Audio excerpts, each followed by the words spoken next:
She stood in the pouring rain, clutching her little sister's hand, with nothing but a suitcase and a dead phone, thrown away by her own husband because she couldn't give him children. He called her worthless, defective, and then he did something unforgivable. He tried to sell her to dangerous men to pay off his gambling debts, but fate had other plans. Because the man who stepped out of the shadows that night wasn't just any stranger. He was Ren Kuroda, a Yakuza boss who had lost everything he ever loved in a car fire 3 years ago. He looked at her and said 5 words that changed everything. "You belong to me now." She thought she had escaped one monster, only to fall into the arms of another. She was wrong. What started as terror slowly became trust. What felt like a cage quietly transformed into a home. And the little girl who hadn't spoken a single word in 3 months? She would be the one to crack open this dangerous man's frozen heart. If you're watching this, subscribe right now and tell me in the comments where you're tuning in from, because this story of betrayal, redemption, and unexpected love is just getting started. The fluorescent lights buzzed overhead as Hana counted the coins in the register. 300 yen short. Again. She pressed her palm flat against the cold counter and took a breath. The night shift at the convenience store paid barely enough to cover rent. Most weeks, it did not cover enough at all. Her fingers moved through the bills, sorting them by size. The clock on the wall showed 2:47 in the morning. 13 more minutes until her replacement arrived. 13 more minutes until she could run home and check on Yui. Her little sister's face floated through her mind. 7 years old. Quiet as a ghost these days. Yui had stopped speaking 3 months ago, after their parents died in the accident. The doctors called it selective mutism. Hana called it heartbreak too deep for words. She grabbed her jacket from behind the counter as soon as the morning worker walked through the door. No time for small talk, no energy for it either. The walk home took 12 minutes if she moved fast.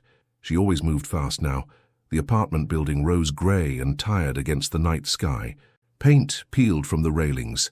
A light flickered in the stairwell. Hana climbed the steps 2 at a time, her breath making small clouds in the cold air. At the second floor, Mr. Tanaka's door opened before she could pass. "Sato-san." His voice was flat, unfriendly. "The rent." Hana stopped. Her stomach tightened. "I know. I will have it by Friday. I promise." "You promised last week too." She swallowed hard. Pride burned in her throat, but she pushed it down. "Please. My sister needs stability right now. I just need a few more days." Mr. Tanaka stared at her for a long moment. His eyes held no sympathy. But he nodded once and closed his door without another word. Hana climbed the remaining stairs with shaking hands. Yui's stability. That was all that mattered. Her own humiliation meant nothing compared to keeping her sister safe. She reached their door on the 3rd floor. Apartment 304. The number hung crooked on the wood. She had meant to fix it for weeks. Then she heard the voices. Low, measured, too calm for this hour. Voices that did not belong in her home. Hana's keys froze in her hand. Her heart began to pound. She pressed her ear against the door, but could not make out the words. Only the tone, cold and deliberate. She turned the key slowly. The lock clicked. She pushed the door open. Her living room had been invaded. Daiichi stood in the center, arms crossed over his expensive suit. His mother sat on Hana's worn couch like she owned it. 2 other relatives lingered near the window, and by the wall a suitcase waited. Hana's suitcase, already packed. "What is this?" Hana's voice came out thin. Yui appeared from the hallway, her small body pressing behind Hana's legs like a shadow seeking shelter. She clutched her worn plush rabbit to her chest. Her eyes were wide, frightened, but silent. Always silent now. Daiichi smiled. It was not a kind smile. "You are finally home. Good. This will be quick." Hana felt Yui's fingers curl into the fabric of her jacket. She placed her hand over them, protective. "Steady. Why is my suitcase packed?" Daiichi's mother stood. Her heels clicked against the floor. Her lipstick was perfect. Her eyes were ice. "Because you are leaving," the older woman said. "You are being returned." The word hit Hana like a slap. Returned. Like she was a broken appliance. Like she was something that had failed its purpose. "I do not understand." But she did. Deep in her gut, she understood. Daiichi stepped closer. He blocked the hallway now, tall and polished and cold. Hana remembered when she had thought him handsome, when she had believed his promises. before the doctors told her she could not have children, before his love turned to disappointment, then disgust. The tests came back, Daiichi said. You cannot give me an heir. This marriage is pointless. His mother nodded sharply. We made arrangements. We expected a family. You failed to provide one. Hana's throat closed. Her deepest wound, her private pain, dragged into the light like something shameful. She had cried over those test results for weeks, had apologized to Daiichi with her whole heart, had believed she was broken. But she was done apologizing. Get out of my apartment. Daiichi laughed, low and cruel. Your apartment? I paid for this lease. I paid for everything. You have nothing, Hana. Nothing but that useless sister clinging to your legs. Yui trembled. Hana felt it against her thigh. Something shifted inside Hana then, not breaking, hardening. She reached down and took Yui's hand. Small fingers wrapped around hers. Trust, pure and complete. Hana walked to the suitcase by the wall. She grabbed the handle. Fine, she said. We are leaving, but not because you are returning me, because I am choosing the street over one more second with you. Daiichi's smirk faltered. His mother looked genuinely shocked. Hana pulled the door open with her free hand. Rain had started falling. She could smell it in the air, wet and cold and full of uncertainty. She stepped through the doorway, Yui's hand tight in hers. The suitcase wheels scraped against the floor. Behind her, Daiichi called out, You will come back. You have nowhere else to go. Hana did not turn around. She walked down the stairs and into the rain. Only when she reached the street did she check her phone. The battery icon glowed red. 12%. Her hands shook as she searched for shelter numbers. The rain soaked through her jacket in seconds. Yui pressed close against her side. Silent, trusting. Hana looked back at the apartment building. In the glow of a streetlight, she saw a figure watching from the shadows near the entrance. Daiichi's cousin, following at a distance. Watching. Her stomach dropped. This was not over. The streets of Yokohama glistened with rain. Neon signs reflected in puddles, smearing color across the wet pavement. Hana dragged the suitcase behind her, one hand gripping the handle, the other holding Yui close. Her phone died halfway through the call to the shelter. The line went dead mid-ring. Hana stared at the black screen, then shoved the useless thing into her pocket. Okay, she whispered to Yui. We are okay. We just need to get warm. A 24-hour convenience store glowed ahead. Different chain than where Hana worked. Did not matter. Warmth was warmth. She pushed through the doors. The cashier barely glanced at them. Hana led Yui to the back corner, near the hot drinks. She counted the bills in her wallet. Enough for 2 cups of tea. That was all. She bought the drinks with steady hands, crouched down to hand one to Yui. Warm your fingers, Hana said softly. I am going to figure this out. Yui nodded. Her eyes stayed fixed on Hana's face, searching for reassurance. Hana forced a smile she did not feel. The store doors opened. Cold air rushed in. Hana looked up. Daiichi's cousin walked through the entrance. 2 other men followed behind him. They wore dark clothes and expressions that made Hana's skin prickle with fear. The cousin smiled, slow, predatory, like he had been waiting for this moment. Hana-san! His voice was too friendly. Time to come back now. Quietly, Hana rose to her feet. Her body shifted in front of Yui, blocking the child from view. Leave us alone. Cannot do that. The cousin stepped closer. The other men spread out, cutting off the path to the door. Daiichi-kun made it clear. You are to be returned. I am not property. The cousin laughed. It was not a pleasant sound. Funny. That is exactly what you are. One of the men moved toward Yui. His hand reached out, fingers closing around her small wrist. Hana's body moved before her mind caught up. She shoved herself between them, breaking the man's grip. Her elbow caught his chest. He stumbled back, surprise flashing across his face. Do not touch her. Hana's voice shook with rage. Do not ever touch her. The cousin's smile disappeared. Grab them both. Hana snatched a plastic shopping basket from the nearby shelf. She swung it like a weapon, screaming for help. The cashier ducked behind the counter. A customer in the back aisle fled toward the storage room.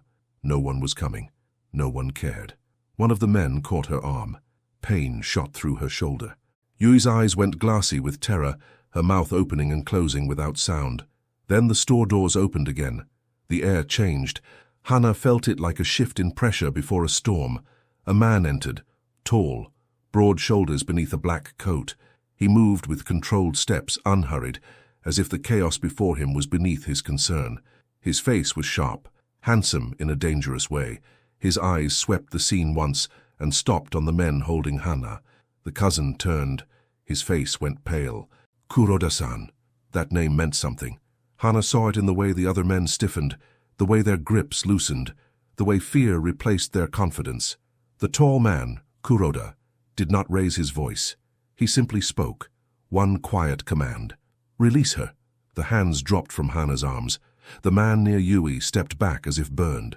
Hana pulled Yui behind her, heart slamming in her chest. Relief flooded through her. But beneath it, new fear bloomed. Because safety from men like Daichi's cousin always came with a price. The cousin tried to speak. Kuroda-san, this is a private matter. The woman belongs to... She does not belong to you. Silence, heavy and complete. Kuroda's gaze moved from the cousin to Hana. His eyes were dark, unreadable. They landed on her like a lock clicking shut. Leave, he said to the men. Now. They left, all three of them, moving quickly toward the door like they could not escape fast enough. Hana stood frozen, Yui trembling against her legs. Kuroda watched the men disappear into the rain. Then he turned back to Hana. His expression remained calm, patient, like he had all the time in the world. You are safe for the moment. His voice was low, steady. But they will return. Hana gripped Yui's hand tighter. Who are you? Someone who noticed. That is not an answer. The corner of his mouth lifted, not quite a smile. It is the only answer you need right now. Hana took a step toward the door, then another. She pulled the suitcase behind her, Yui tucked against her side. Thank you for your help. We are leaving.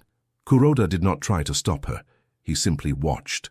And when Hana reached the sidewalk, she realized she could still feel his gaze on her back. She walked faster, but deep inside she knew the truth. She had escaped one danger only to stumble into another. The rain had not stopped. If anything, it fell harder now, turning the streets into rivers of reflected neon. Hana pulled Yui along the sidewalk, moving as fast as the suitcase allowed. Her mind raced. Who was that man? Kuroda. The name echoed in her thoughts like a warning bell. The way those men had feared him. The way he had looked at her, like she was something he had already decided about. She would not trade one cage for another. Not ever. Come on, Yui. Hana's voice was gentle despite her panic. We need to find somewhere dry. Yui stumbled on the wet pavement but kept moving. Her plush rabbit hung limp from her fingers, soaked through. She did not complain. She never complained anymore. The silence worried Hana more than tears ever could. They turned a corner, then another. Hana had no destination in mind, only movement, only distance between herself and everything behind her. But when she glanced back, her heart stuttered. The man in the black coat followed. Kuroda. He walked at a measured pace, never rushing, never falling behind. Like an invisible thread connected them, like she was already on a leash she could not see. Hana walked faster. Her calves burned. The suitcase wheel caught on a crack in the sidewalk, and she yanked it free with a grunt of frustration. A car appeared ahead. Black. No headlights. It crept along the curb, matching her pace exactly. Ice spread through Hana's chest. She was being hunted. The car's engine purred, patient and predatory. Hana could not see inside the tinted windows, but she felt eyes on her, calculating, waiting. She pulled Yui closer and changed direction, cutting across toward an alley between two buildings. Maybe she could lose them in the narrow space. Maybe she could... The car surged forward. Tires screeched against wet asphalt. The vehicle cut across the sidewalk, blocking the alley entrance. Doors opened. Men stepped out. Hana spun around, searching for escape. And then Kuroda was there. He moved faster than seemed possible. One moment he was half a block behind. The next, he stood in front of Hana and Yui, his body a wall between them and the approaching men. Stay behind me. His voice was calm, almost bored. Hana wanted to argue. She wanted to run. But her legs had stopped working. Yui pressed against her hip, small fingers digging into her jacket. The men from the car spread out. 3 of them. Different from Daichi's cousin and his friends. Harder, meaner looking. One of them laughed. Kuroda, you want the woman that bad? Maybe we should charge you for her. Kuroda did not respond with words. He responded with violence. The first punch happened so fast Hana barely saw it. One man dropped, clutching his face. Kuroda pivoted, caught the second man's arm, twisted. A crack echoed in the alley. A scream followed. More figures emerged from the shadows. Kuroda's men, Hana realized. They wore dark suits and moved with the same controlled precision as their boss. The third attacker tried to run. He did not get far. In seconds it was over. Hana stared at Kuroda's hands. His knuckles were split. Blood dripped onto the wet pavement, mixing with rain. He had saved her. Again. But the cost of that safety hung heavy in the air. She looked at his face, calm, unbothered, like violence was just another task on his list, and felt both rescued and trapped. "Who are you?" she demanded. Her voice cracked. Kuroda flexed his fingers, testing the damage. "My name is Ren Kuroda. I run this territory." Territory. Like the city was his personal kingdom. "Why are you following me?" His eyes met hers, dark and unreadable. "Because someone else was following you first, and I do not like when people hunt in my streets." Hana's jaw tightened. "I did not ask for your help." "No, but you needed it." One of his men approached, murmuring something low. Ren nodded and turned back to Hana. "I can offer you a car, one night of shelter, a chance to think clearly." "No?" The word came out sharp, definite. Hana pulled Yui closer, positioning the suitcase between herself and Ren like a pathetic barrier. "I will find my own way. I do not need your protection." Ren did not argue, he did not insist. He simply tilted his head, studying her with those two observant eyes. "The street is no longer safe for you. Someone has paid to have you retrieved. Until that debt is settled, you will be hunted." Debt. The word landed like a stone in Hana's stomach. "What debt? I do not owe anyone anything." Ren's expression flickered, something almost like sympathy. "Your husband does." Hana opened her mouth to protest. Daichi was not her husband anymore, not in any way that mattered. But then she noticed movement across the street. Two more men, standing in the shadows of a shuttered shop, watching. Her breath caught. They were not Ren's men. She could tell by their posture, by the way they shifted when they saw her looking, hungry, waiting. Ren noticed her noticing. "They will not approach while I am here, but I cannot stand on this corner forever." Hana's heart pounded against her ribs. Yui's hand trembled in hers. The weight of their situation pressed down, heavy and suffocating, but she was not ready to surrender. Not yet. "There is a hotel nearby." Her voice came out steadier than she felt. "A capsule hotel. Cheap. We will stay there tonight." Ren's eyebrow lifted slightly.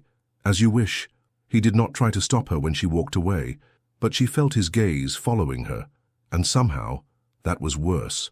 The capsule hotel sign glowed pink and blue against the grey building. Hana pushed through the entrance, dragging the suitcase. Yui pressed against her side. The clerk looked up from his phone.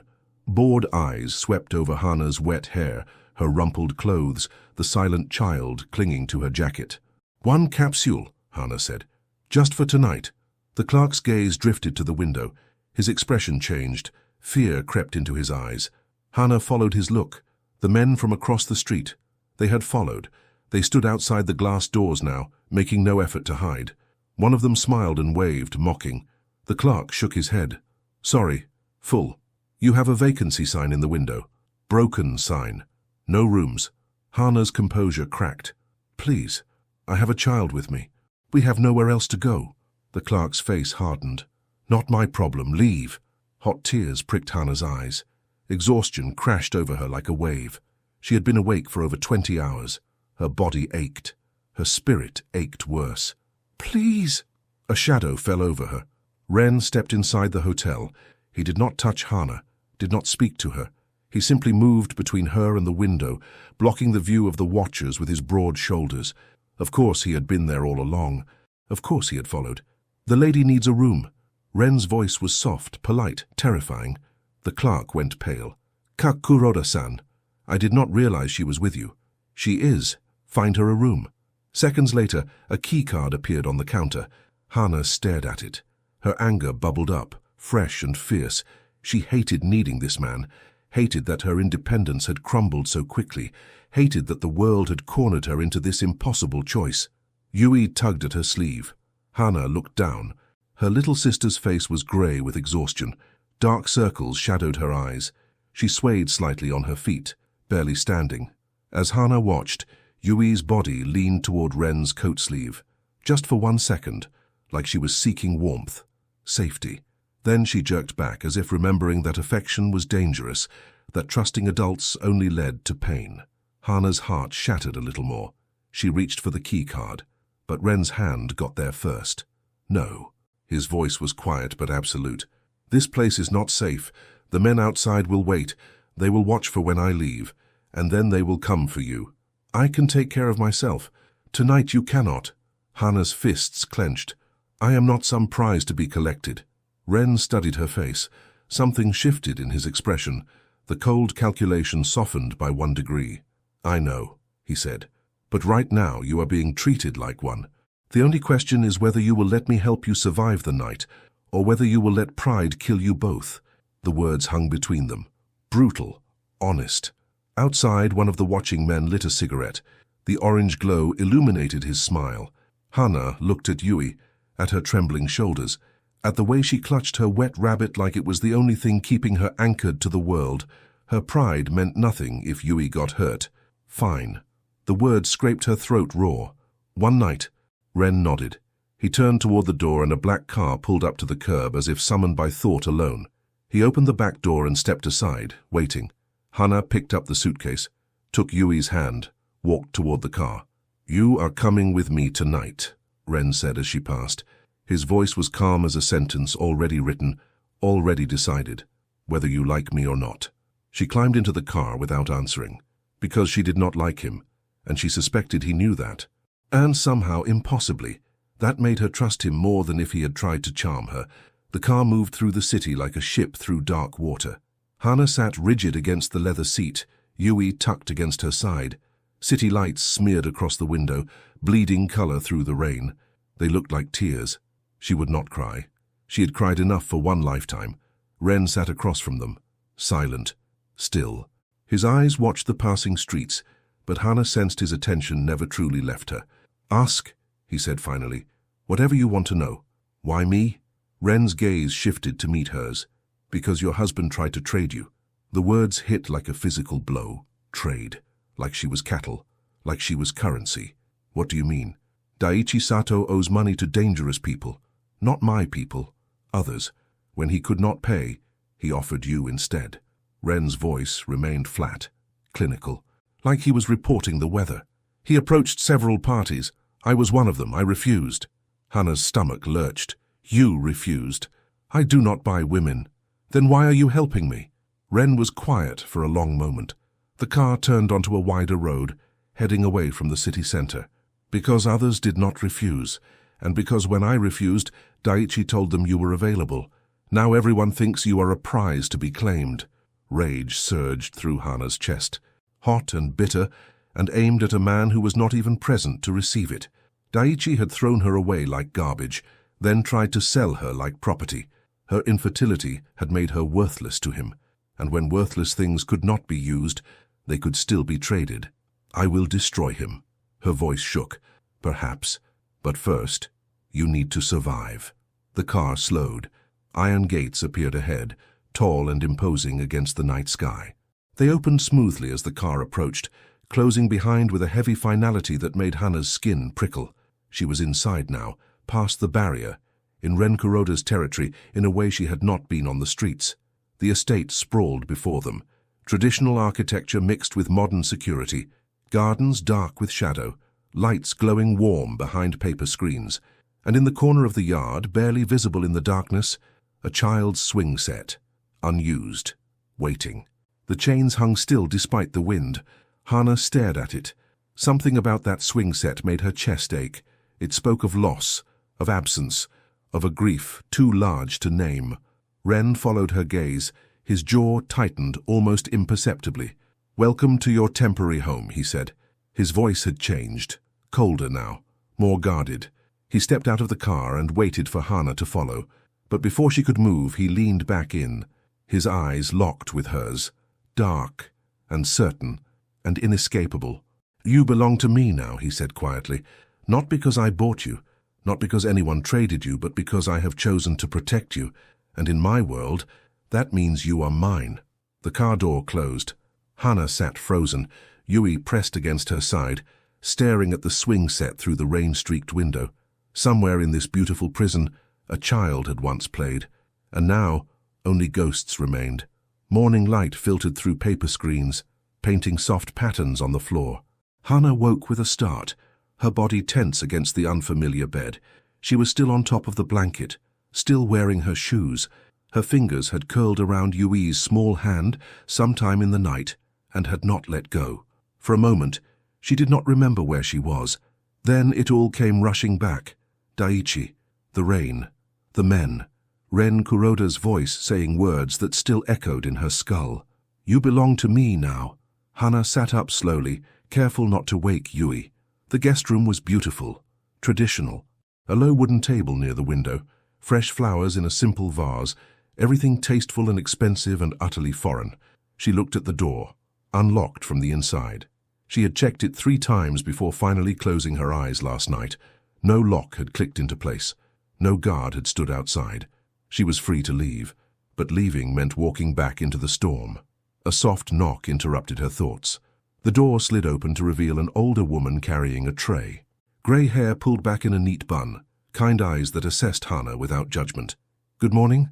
The woman's voice was warm. "I am Chio. I help run the household. I brought breakfast." Hana watched her set the tray on the table. Rice, miso soup, pickled vegetables, real food. Her stomach growled despite her wariness. Yui stirred beside her.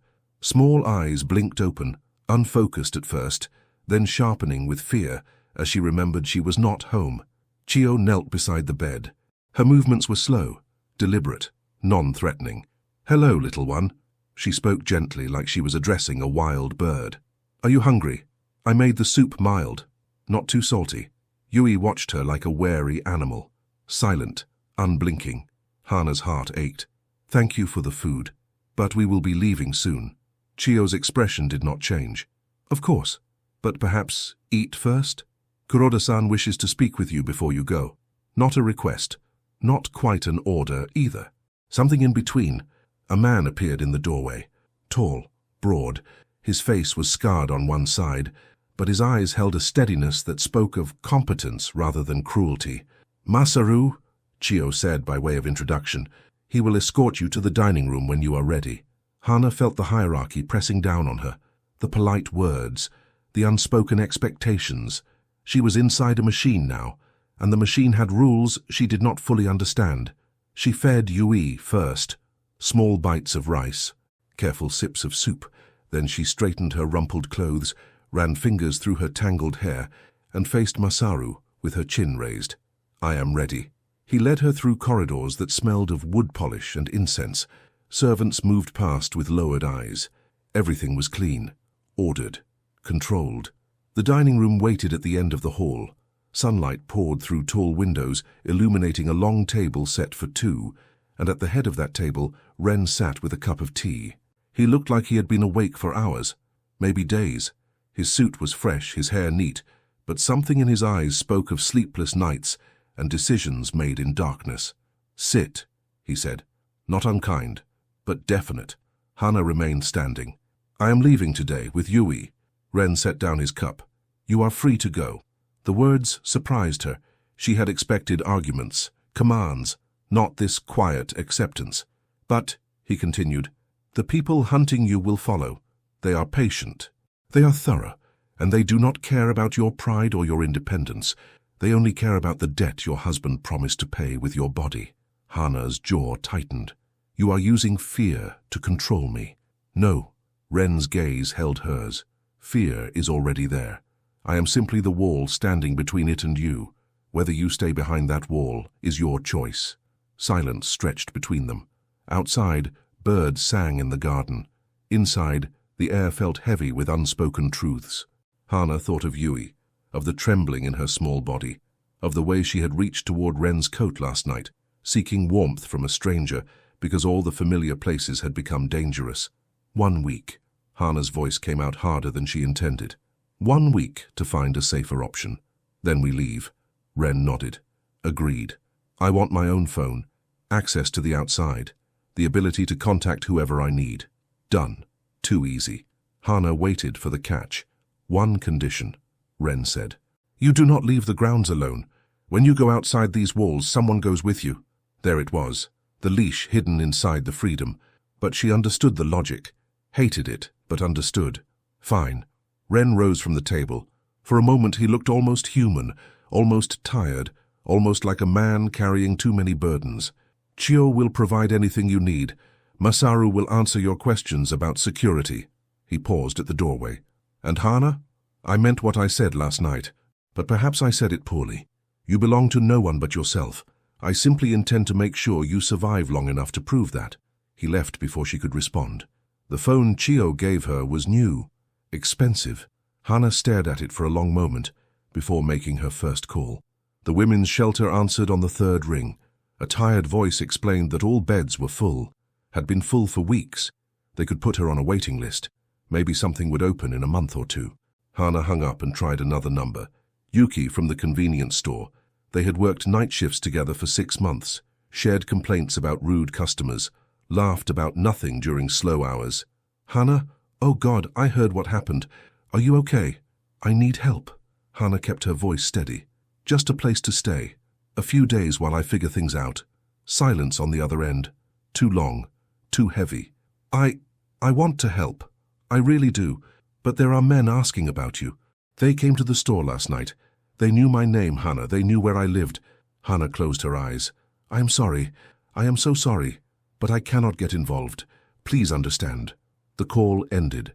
Hana set the phone down carefully, resisting the urge to throw it against the wall. Isolation. Complete and total. Daichi had not just discarded her. He had made sure she had nowhere to run. Yui appeared at her elbow, tugging her sleeve. The little girl pointed toward the garden outside the window. How you want to go for a walk? A nod. Small and hopeful. Hana took her hand. They walked through the corridors together, finding a door that led to a stone path winding between sculpted bushes and carefully placed rocks.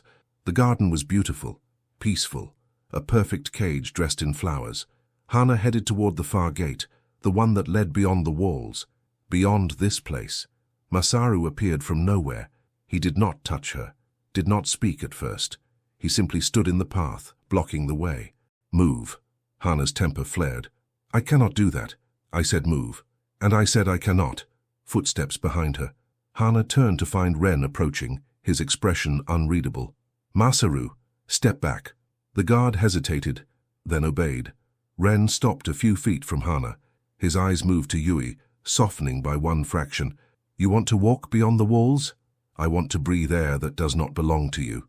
Something flickered across his face, almost amusement, almost respect. Then walk. But I walk with you. Hana wanted to refuse.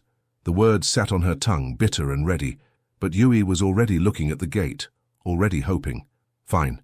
Ren fell into step beside her as they passed through the gate, silent, present. Like closeness itself was a weapon he wielded with precision. They walked the estate paths together.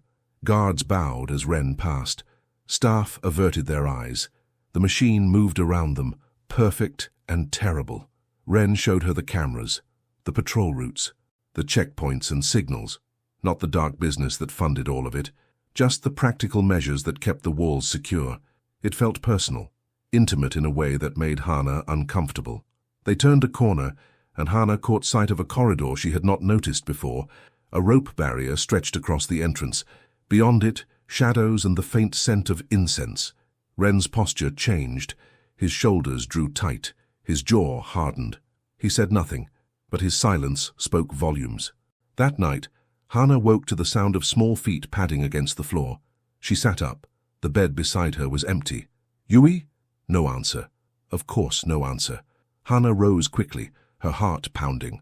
She moved into the corridor, following the soft sounds until she found Yui standing perfectly still before the roped-off hallway. The little girl stared into the darkness. Her finger rose slowly, pointing toward something Hana could not see. Yui, come back. Hana knelt beside her, voice gentle. It is late. You should be sleeping. But Yui did not move. Her eyes remained fixed on the shadows. Her finger trembled, but did not lower. Footsteps, heavy, measured. Ren appeared at the end of the corridor. He wore a simple robe, his hair slightly disheveled. Sleep had clearly been interrupted. He stopped when he saw Yui. His expression went blank in a way that looked like effort, like he was working very hard to feel nothing at all. Hana expected him to order them away, to protect whatever grief lived behind that rope barrier. Instead, he reached into his pocket and withdrew a small piece of paper. His fingers moved with practiced precision, folding and creasing. The paper transformed in his hands, becoming a crane with delicate wings and a curved neck. He lowered himself to Yui's level, slow, patient, like he had done this before, long ago, for someone who no longer existed. He offered the crane, low and steady, waiting. Yui stared at it. Her hand twitched at her side. Seconds passed. Hana held her breath. Then Yui reached out and took the crane. Her fingers curled around it carefully, like it might break, and she spoke. Pretty. One word, barely a whisper, the first word in 3 months. Hana's throat tightened. Tears burned behind her eyes. Ren's expression flickered. Pain, raw and immediate. He blinked once, hard, then rose to his feet. Go back to bed, he said quietly, but his voice had lost its edge. Hana guided Yui back to their room. The paper crane clutched tight in small fingers. She looked back once and saw Ren still standing in the corridor, staring at the roped-off hallway, staring at ghosts only he could see. The next morning, Hana found the rope barrier moved aside. She had not meant to go looking, but her feet carried her there anyway, drawn by the mystery of Ren's pain. The corridor opened into a small room, a memorial room. Photographs lined the walls. Candles flickered before a simple altar. Hana's breath caught. The pictures showed Ren, a different Ren, younger, softer. A woman stood beside him in most of the photos, her smile bright and genuine, and between them, a little boy, 4 or 5 years old, the same dark eyes as his father. The swing set in the garden, the one that hung unused in the dark. It belonged to a ghost. They died 3 years ago. Hana turned. Ren stood in the doorway, watching her with an expression she could not read. A car fire, both of them. His voice was flat, rehearsed, like he had said these words before, and they had lost all meaning. I was not there. I should have been there. Hana did not offer pity. She knew how useless pity felt when grief was eating you alive. I understand loss, she said instead. Simply, honestly. Ren's gaze dropped to the floor. His shoulders curved inward just slightly, like the word understand had hit somewhere too deep to guard. Thank you for showing Yui the crane, Hana added. It meant something to her. Ren said nothing, but when Hana walked past him, she thought she saw his hand tremble at his side. The next days passed in strange quiet. Hana focused on Yui, on normalcy, on routine. She asked for school enrollment. Ren agreed immediately. Chio helped with clothes and paperwork, asking no invasive questions about why Yui did not speak or why Hana flinched at sudden sounds. On the first morning of school, Hana walked Yui to the gate. Guards followed at a distance, respectful but present. At the school entrance, Hana knelt and straightened Yui's collar. You will be okay. I will be right here when you come out. Yui nodded, silent again, but her hand squeezed Hana's before she walked inside. Hana watched her go. When she turned around, she noticed a man across the street. He stood too still, watched too steadily, and when he raised his phone, the gesture was unmistakable. He was taking pictures. Hana grabbed Yui and rushed inside. She called Ren with shaking fingers. His voice stayed calm. Stay where you are. Masaru arrived in minutes. Too fast. He had been nearby all along. He showed Hana his phone. A message had arrived. A photo of Hana at the school gate, and beneath it, 3 words. Koji knows. Back at the estate, Hana confronted Ren in his study. Who is Koji? What does he want? Ren's jaw tightened. Koji is an enforcer for a rival family. He is testing me, using you to probe for weakness. Why me? Because you are under my protection, because hurting you would hurt me. The admission hung between them. Heavy. Significant. That evening, a delivery van rammed the outer gate. An accident, the driver claimed, but the guards moved with practiced precision that suggested otherwise. Hana was herded inside with Yui, pressed deep into the house while chaos unfolded outside. Through a window, she saw Ren standing in the rain, coat open, face turned toward the darkness beyond the gate, like he was inviting the threat to come closer. He returned an hour later with a cut along his brow. Blood dripped down his temple.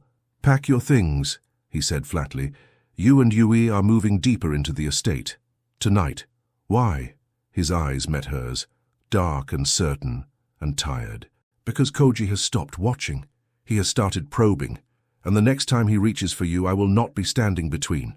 The new suite was beautiful, larger than the guest room, farther from exits. Hana stood at the window and watched the garden below, feeling the walls press closer despite the extra space. Yui slept in the adjoining room, exhausted from the chaos of the night before. The paper crane sat on her pillow, slightly crumpled now, but still treasured. Hana heard footsteps in the corridor. She did not turn around. I cannot live as a hidden thing. Her voice was steady, locked away like something fragile. Ren stepped into the room. She felt his presence like a change in temperature. You are not hidden. You are guarded. His voice was quiet. The difference matters to me. Does it matter to me? Silence. Then, it should. Hana finally turned. Ren stood near the door, keeping distance between them.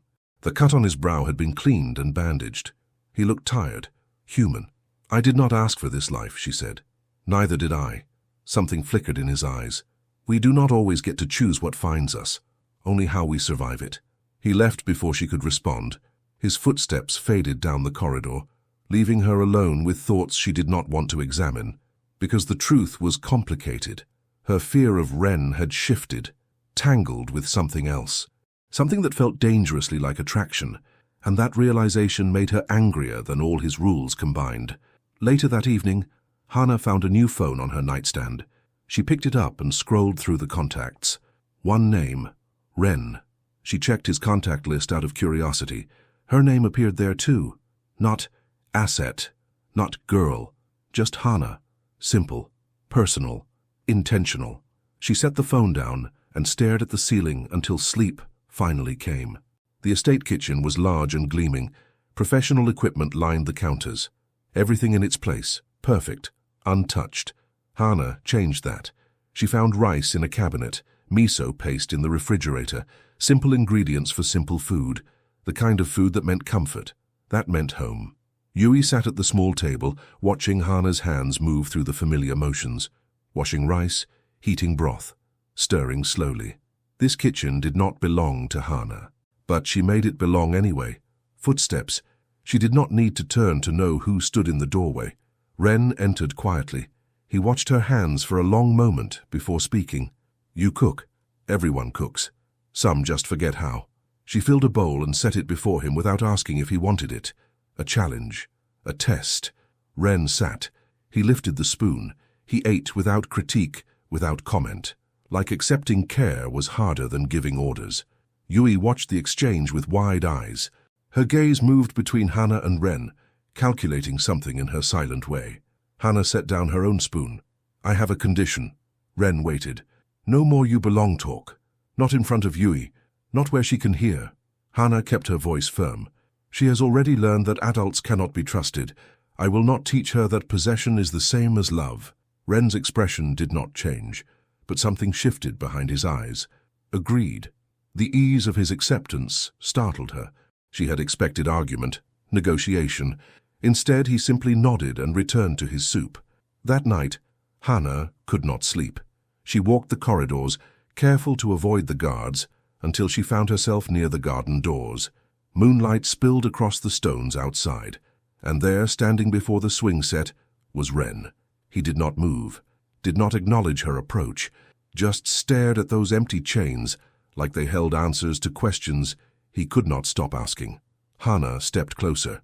The grass was damp beneath her bare feet. He did not retreat, did not tell her to leave.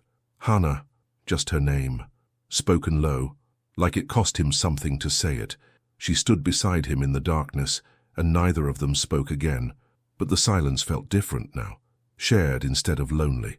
Morning came too bright, too normal.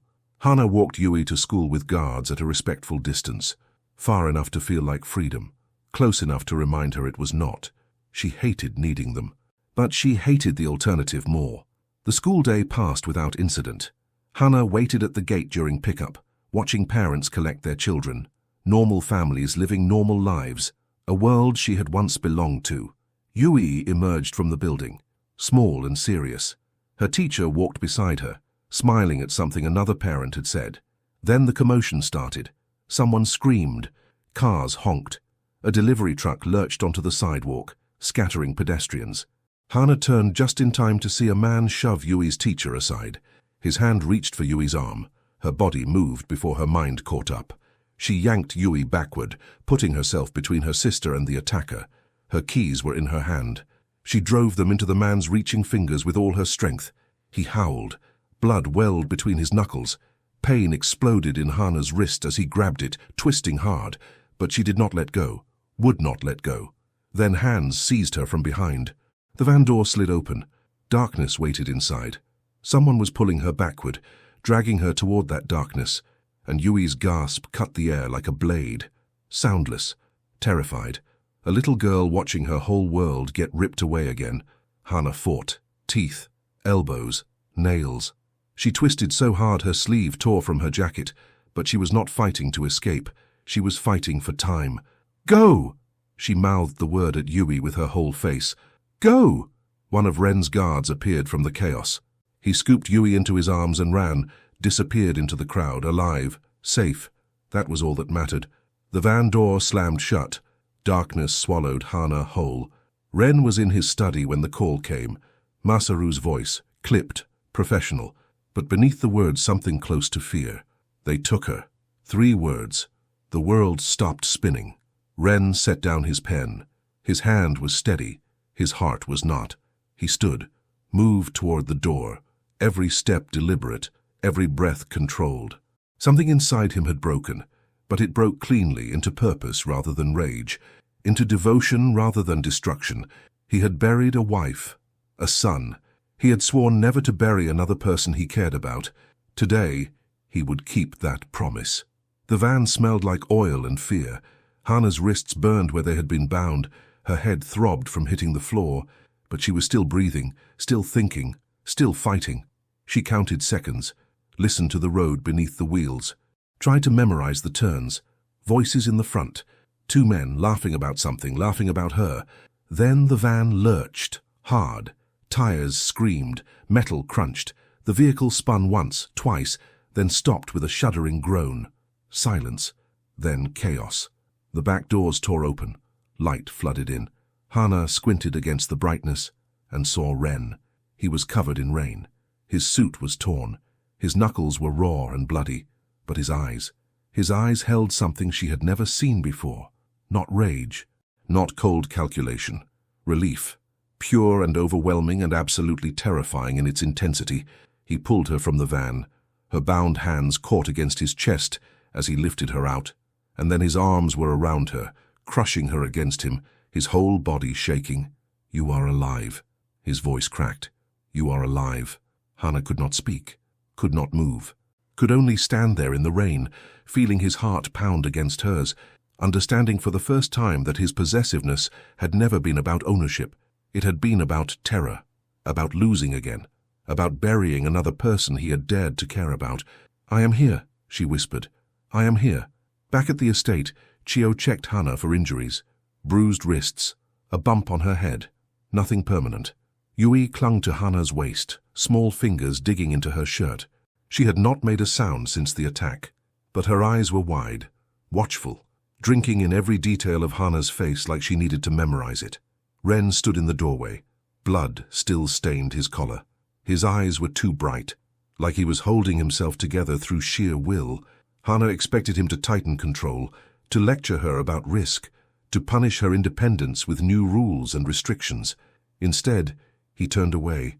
His shoulders curved inward for one brief moment. Then he was gone. Hana settled Yui into bed, smoothed her hair, pressed a kiss to her forehead. "I am not going anywhere," she promised. "Never." Yui's eyes closed. Her breathing slowed. Sleep claimed her like a blessing. Hana rose quietly and followed Ren's path through the corridors. She found him in the memorial room.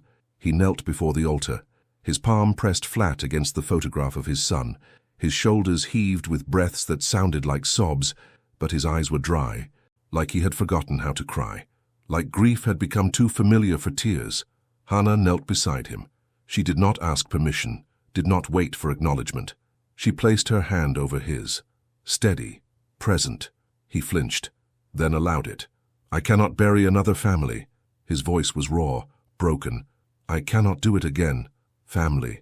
The word landed between them like a door opening. Hannah did not pull away. I am staying tonight, she said quietly. Not because you claimed me. Not because I have nowhere else to go. Because I choose to stay. Because Yui needs stability. And because you are not a monster to me anymore.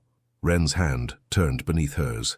His fingers threaded through hers, gripped tight enough to hurt. What am I then? Hannah considered the question, considered everything she had seen, everything she had survived. A man who is trying, she said. That is enough for now. She rose and tugged gently at his hand, leading him up, leading him away from the ghosts. He followed, an unmistakable shift. The feared Yakuza boss, letting a woman guide him back to the living parts of the house. The next morning, Hannah stood at the breakfast table with Masaru and Chio present as witnesses. I have terms, she announced. Ren watched her from his chair, patient, waiting. Partnership, not possession. Truth about anything that affects my safety or Yui's. No coercion, no commands in front of the child. Her well-being comes first. Always. Ren nodded slowly. Then he bowed his head. Just slightly. A gesture of respect that shocked the room into absolute stillness. Accepted. Hannah was not finished. Daiichi discarded me because I cannot have children. He made my body's limitations into my worth as a human being. I will not be measured by what I cannot do. Not by him. Not by anyone. Ren's gaze held hers. Steady, unwavering. I never wanted a vessel, he said quietly. I want you, and I will not demand heirs from grief. The words settled into Hannah's chest. Warm. True. Footsteps interrupted the moment. Small and hesitant. Yui approached the table. In her hands, she held the paper crane, crumpled now, worn from weeks of being clutched through nightmares and carried everywhere like a talisman. She stopped in front of Ren, lifted the crane toward him. Her lips moved. Words emerged. Tiny. Clear. Stay here. Ren reached out slowly. His fingers closed around the paper crane like it was made of glass. Like it was a promise he would die to keep. I will, he said. I'm not going anywhere either. 3 months later, the morning was calm. Golden light spilled across the garden. Birds sang in the trees that lined the estate walls. Hannah walked Yui to school from the gate. Guards followed at a distance, far enough to feel like space, close enough to feel like safety, but mostly it felt like choice. Hannah worked daytime shifts now. She had found a new job at a small cafe in the city. The pay was modest, but it was hers. Earned, independent. She saved money, rebuilt her foundation, and every evening she returned to the estate. Not because she had to, because she wanted to. Ren met them in the garden as they arrived home that afternoon. His face had softened over the months. The sharp edges remained, but there was warmth behind them now. He was still formidable, still dangerous to those who threatened what he loved. But to Hannah and Yui, he was something else entirely. Hannah reached out and took his hand, in front of the staff, in front of the sunlight, making her acceptance public and undeniable. He squeezed her fingers gently. Yui ran ahead, laughing quietly. The sound was still new, still precious. Every giggle felt like a miracle. She climbed onto the swing set. The chains creaked softly as she moved back and forth, small feet pumping the air, no longer a ghost's relic, no longer a monument to grief, just a swing, just a child, just joy. Ren watched Yui with an expression that made Hannah's heart ache, tender, hopeful, healed in ways she understood and ways she was still learning. Home, he said quietly. Hannah leaned into his shoulder, felt the steady beat of his heart, remembered the rain and the fear and the long road that had led them here. Yes, she answered with certainty. Home. The swing creaked. Yui laughed. Sunlight warmed the garden. And in that moment, surrounded by the people she loved and the safety she had earned, Hannah finally understood the truth. Her worth had never been about what her body could or could not do. It had never been about Daiichi's approval or society's expectations. It was about the courage she showed every day, the love she gave freely, the boundaries she set, and the choices she made. She had walked into the storm with nothing but her sister's hand in hers. And she had emerged on the other side with a family of her own choosing, not perfect, not simple, but real, and that was more than enough.